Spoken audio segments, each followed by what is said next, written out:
Today we have Russ Tremayne, who's a history professor at CSI and well known to many in the audience. Russ got his MA from BSU, his PhD from the University of Washington in Latin American history, and his dissertation had to do with Frank Church's Latin American policy. He's taught at BSU for 20 years, and he's been at CSI for the last 15 years, where he is the history department at this time. Today he's going to talk to us on Surviving Minidoka, which won the Idaho Book Club Award for this year. So help me introduce Russ Tremayne.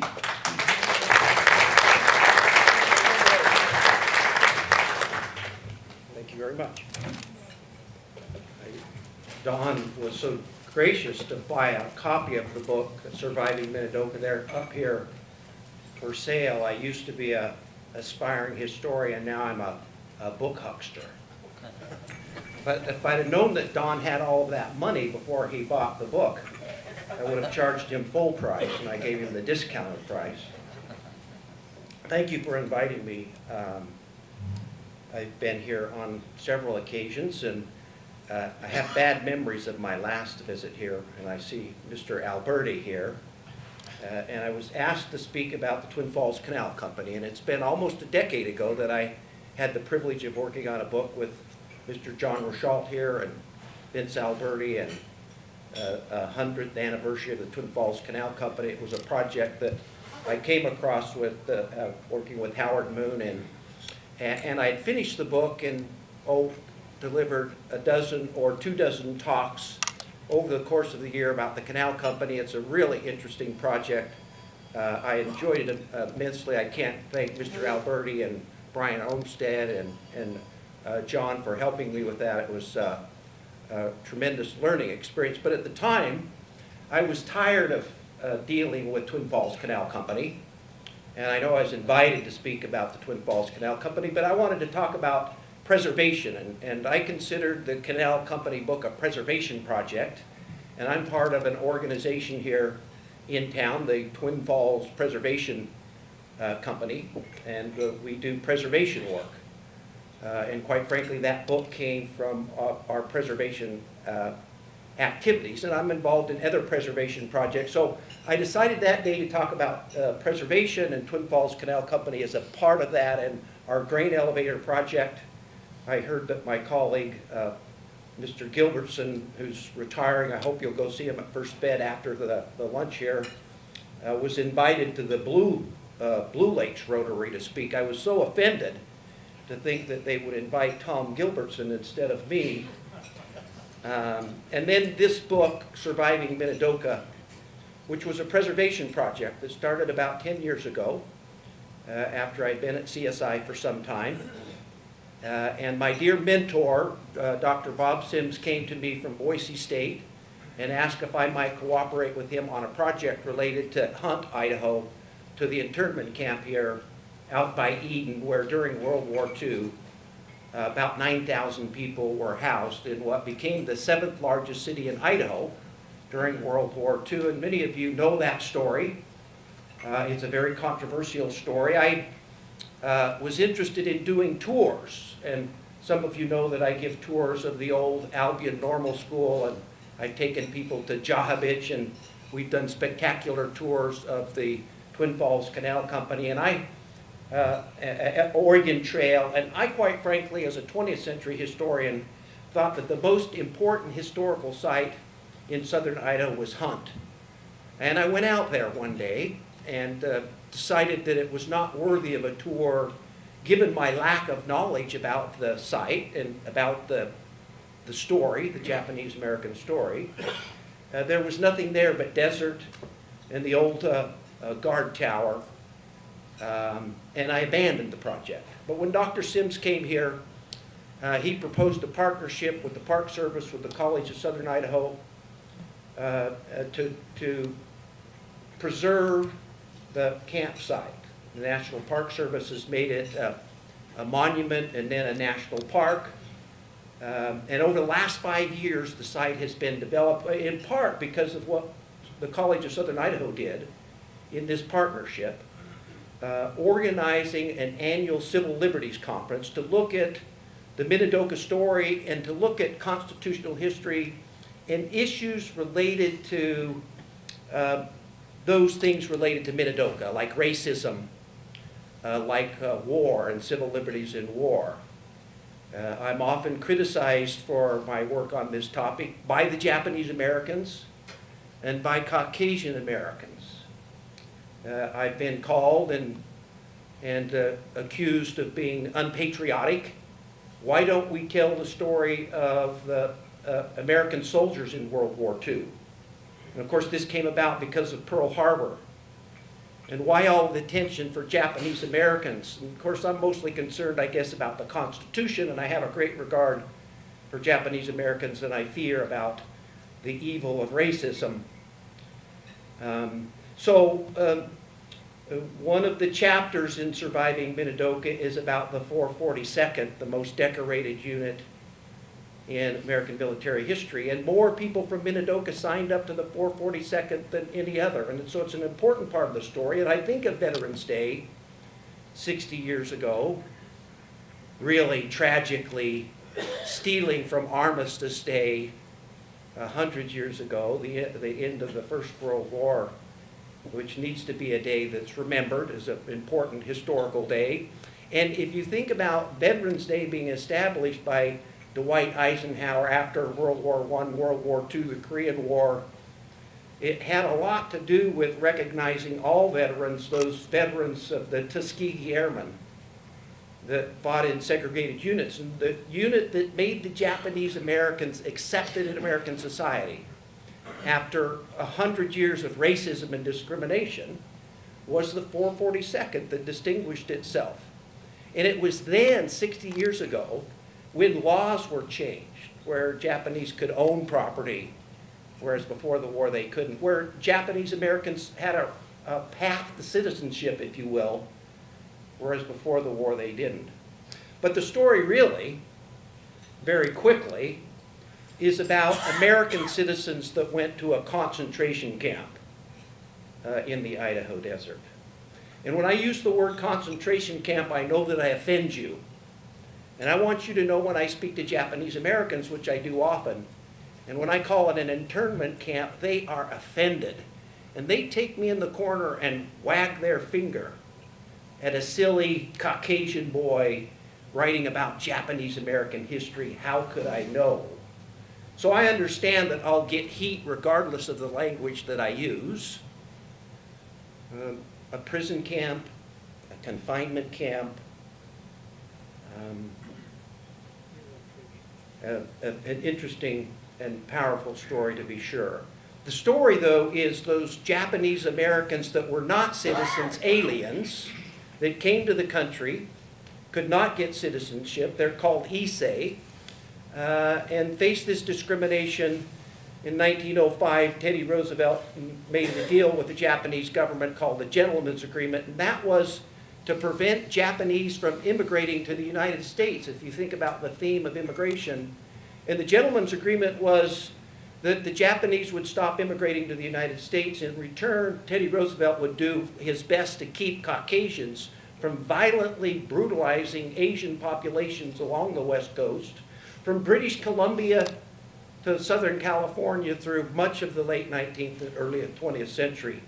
And as a result, Japanese immigration essentially ended.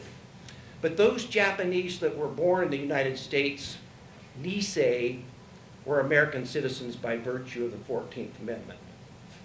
So when in the days following Pearl Harbor and the hysteria, what to do with the Japanese problem, and many Issei were on lists, and they were rounded up, what to do with the Nisei American citizens.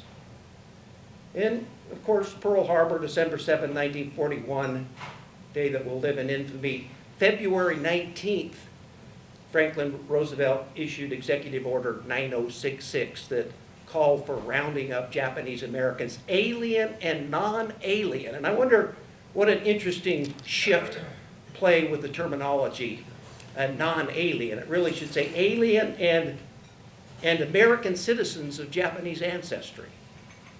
Of course, they were put in centers, in fairgrounds, in Puyallup, in Portland, in San Francisco, where they spent the summer. And then in August of 1942, they started to show up here at Twin Falls, at the Eden, and 10 other relocation centers. And of course, if you can imagine coming to Jerome in August, the camp had not been completed. And then, of course, rain came and the Jerome Desert turned to mud. And I think of my dear friend Bob Sims that would bring students down from Boise to tour the camp. And the gentleman here was telling me how he took a couple of Boy Scouts out there the other day when it was nice and warm.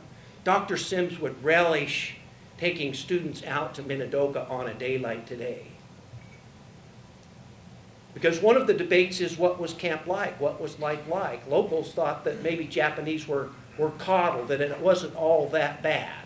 Of course, the barracks there with tar paper for insulation and one wood stove, pot-belly stove, and coal was delivered. And of course, I have this wonderful fireplace, a very powerful fireplace. I've been burning fire like crazy for the last day or two. I had the thought this morning when I was thinking of you, if my power went out, how warm I would be able to keep my house today with my wood-burning stove, and not very damn warm, trust me. Interesting story, because when Franklin Roosevelt decided to issue Executive Order 9066, he knew that he was violating the Constitution. His Attorney General, Francis Biddle, told him so. But he was facing tremendous pressure from populations, from military, to do something about the Japanese problem. And indeed, there was a concern about an invasion, and the Japanese might be a fifth column. So there was a resettlement program, and one of the chapters in my book by Lane Hirabayashi, the head of the UCLA Asian Studies program, has been here to CSI twice to speak. He published a book looking through the lens about resettlement, about taking Japanese from camp and moving them someplace in the country. They couldn't go back within the 500-mile military zone declared by Executive Order 9066. But Japanese, if they demonstrated their loyalty and they had a job, they could leave camp. And this program was set up for resettlement. And Dr. Hirabayashi tells the story of the photography that was taken. Japanese had no cameras to go to camp, so the government took pictures, and the pictures were designed to tell the story about how Japanese were not being mistreated at camp. It was no death camp like the Holocaust. And that when Japanese left, that they were very happy and they were not a threat to the community. The article that I wrote, one of the articles that I wrote in the book, most of the articles were contributed by experts. I am no expert on the subject, but I did come across a very interesting article about George Nakashima. And I came across the article because of a local here, a farmer, Bill Vaughn, who just passed away. And Mr. Vaughn had a chance to go get Japanese Americans from the camp to go work on the farm out at Eden. And of course, what happened with World War II was that the Depression ended, and rather than having workers standing up at the Twin Falls Canal Company office trying and begging to get work, all of a sudden there were no workers. And in 1942, the harvest was in jeopardy, and so farmers went out and worked in the harvest. George Nakashima went out and worked for Mr. Vaughn, and most experts would say 1942 agriculture was saved in southern Idaho as a result of the Japanese labor, even though Governor Chase Clark at the time argued if Japanese came to Idaho, they would have to be in camp, and they certainly couldn't get off camp. The Nakashima story is remarkable. He was a 20-year-old successful engineer who was taken to camp, and then Mr. Vaughn would take his car and pick up 6 workers and go 11 miles and back and forth every day. But after a week, he asked the camp authorities if the workers could just drive themselves back and forth on their own. When Bill Vaughn told me this story, I thought that was so remarkable. The hostility and antagonism towards the Japanese Americans, yet the vital role that they played in terms of the economy. And to think that after a week, the question was, could the prisoners get in Mr. Vaughn's pickup and drive to work and then go back at night and check themselves in, which is exactly what they did.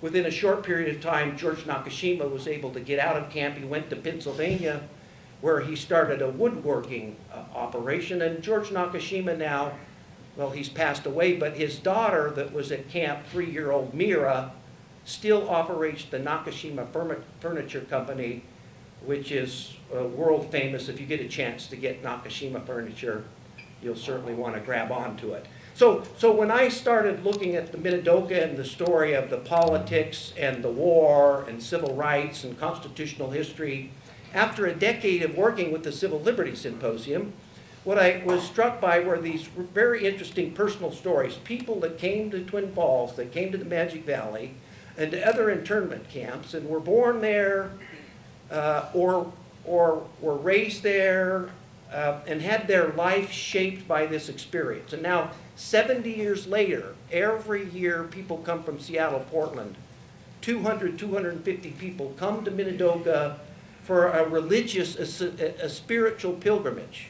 And they meet and they talk about the story, and it's one of the most powerful educational experiences I've ever had. My goal was to take students to the site.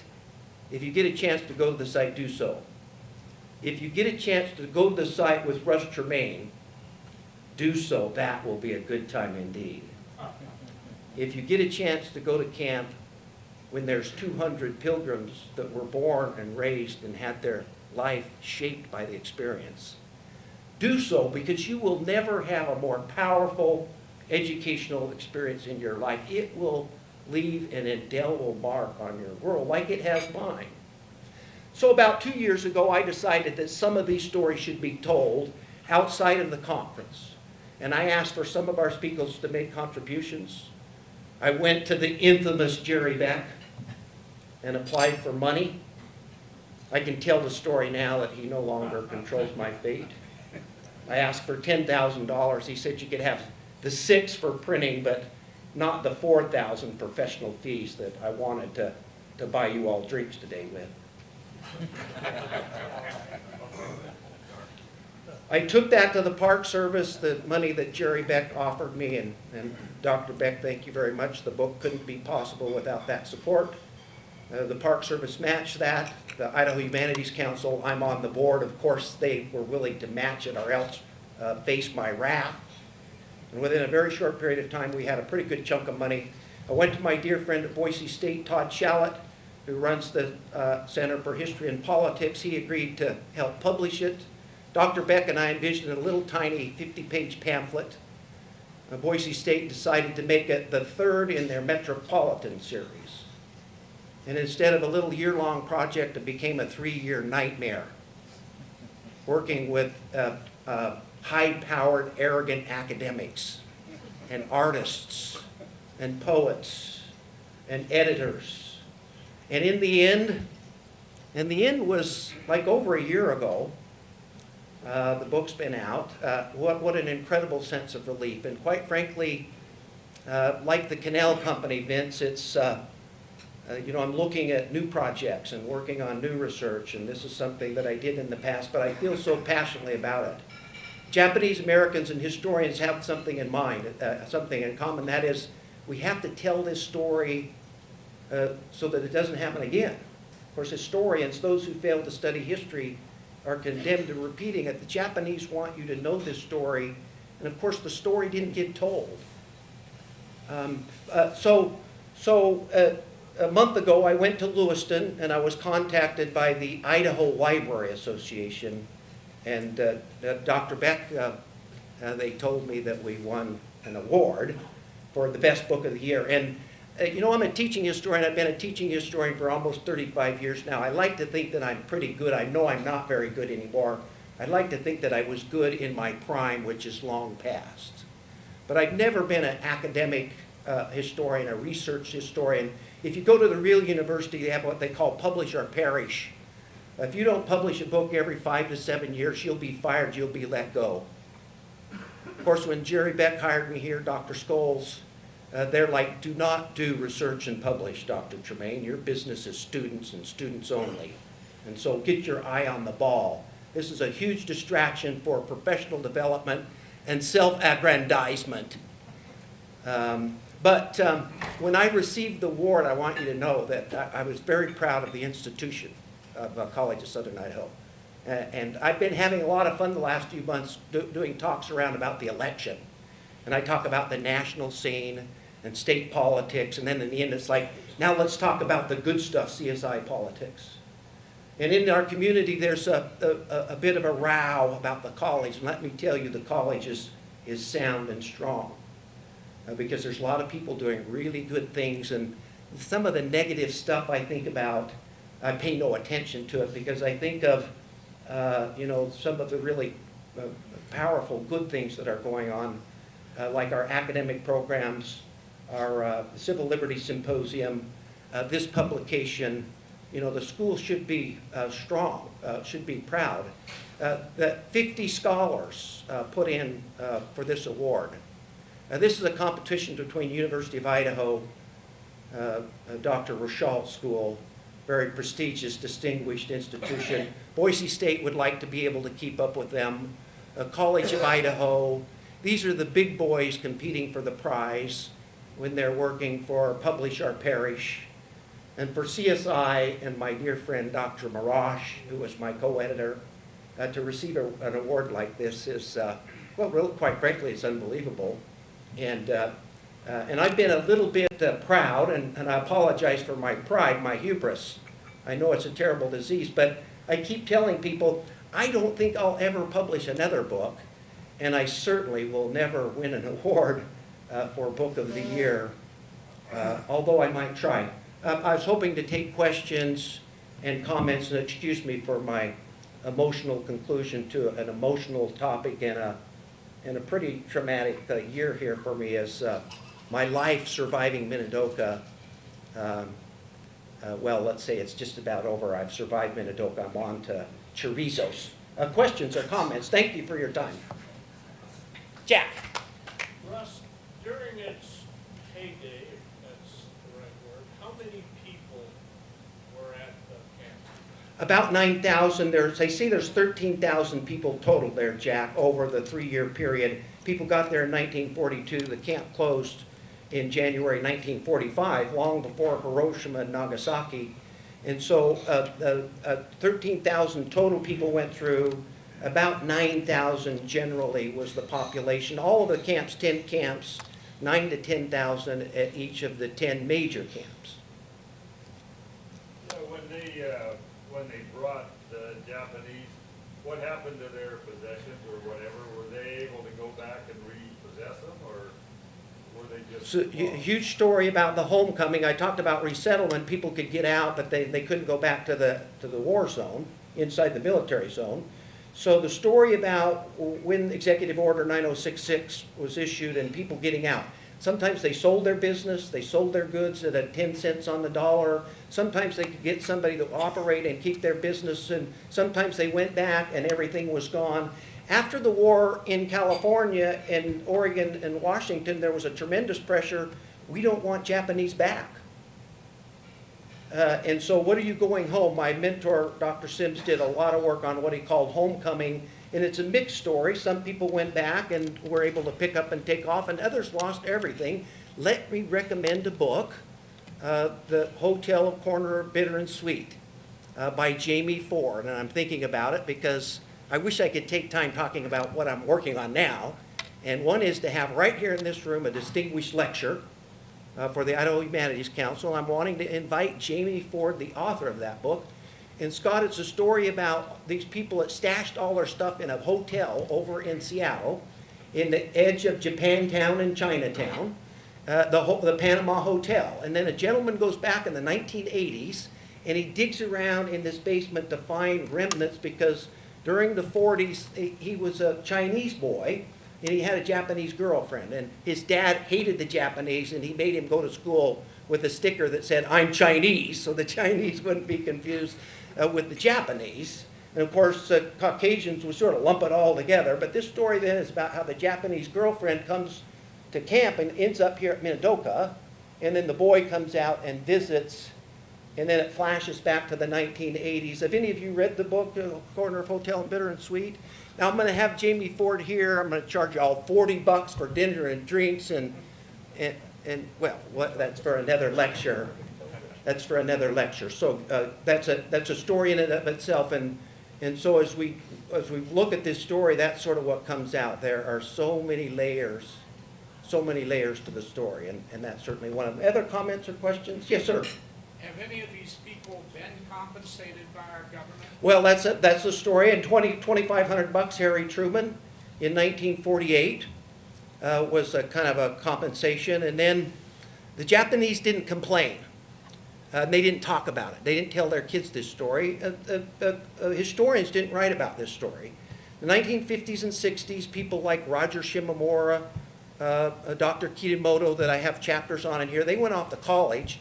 In the 60s, the civil rights movement, this became a story about the violation of civil rights. And so kids learned about what happened to Grandma and Grandpa, and they were irate, needless to say. And so it became a civil rights issue that then in 1988, President Ford apologized.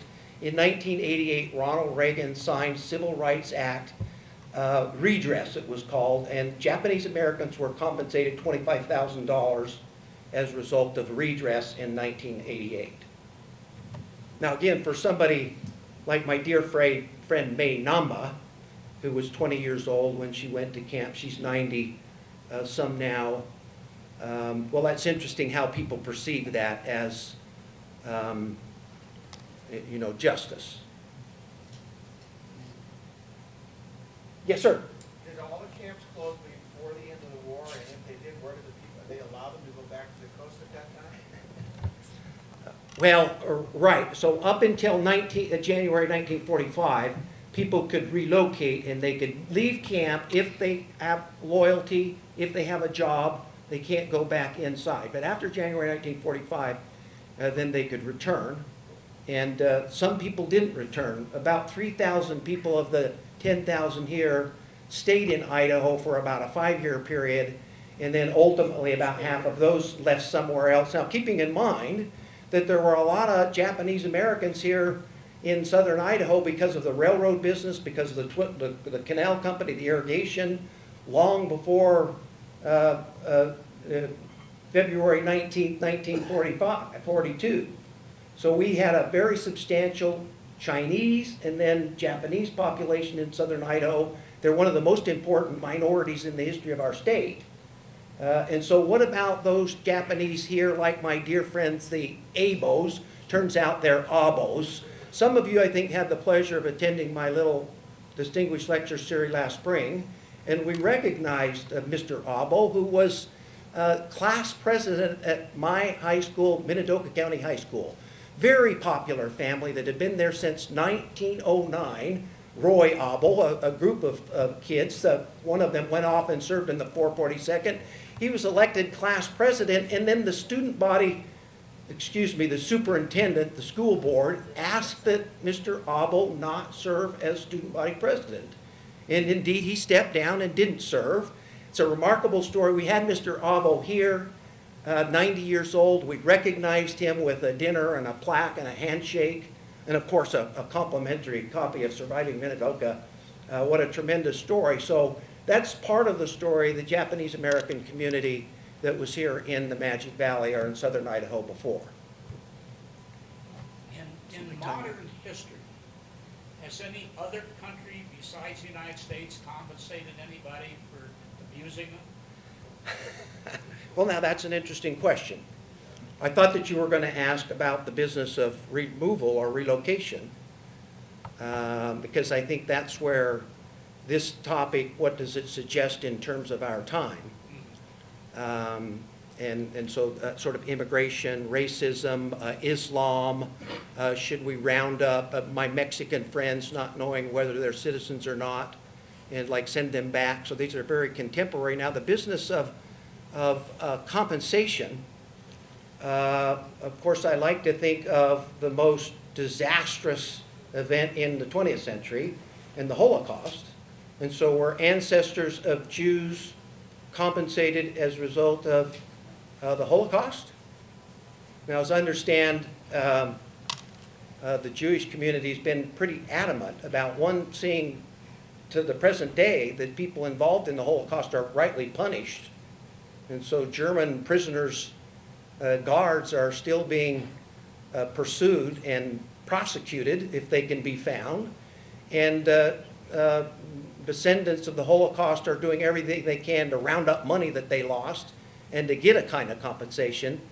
And so that's a very interesting question. As you know, Hitler thought that Jews were like foreigners.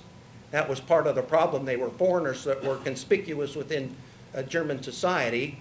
Now, I think in this case, and so I guess I can't answer your question of other governments compensated for civil rights, constitutional rights violations. Now that I'm thinking about it, it crosses my mind, I maybe have read where the German government did compensate some Jewish families and other families too. Sure. For artwork and things like Absolutely. that were taken, so there Yeah. may be Yeah. some precedent. Well, see, it's a difficult thing because the German government that was responsible was destroyed.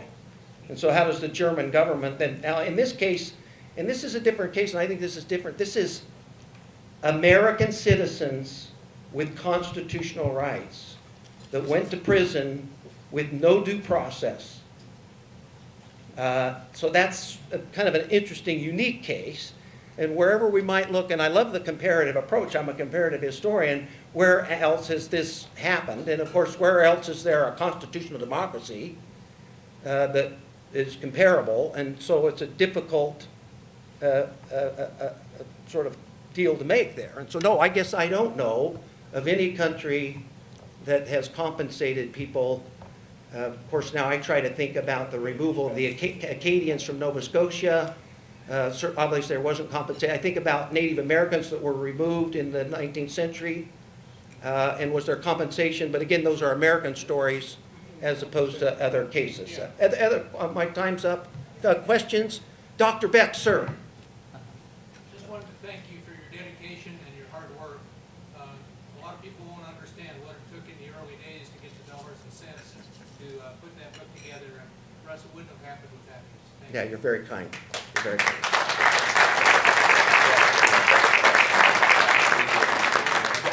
Yeah, I'm going to hang out, and I want you all to buy one of these books now. I have to still make my house payment later this month.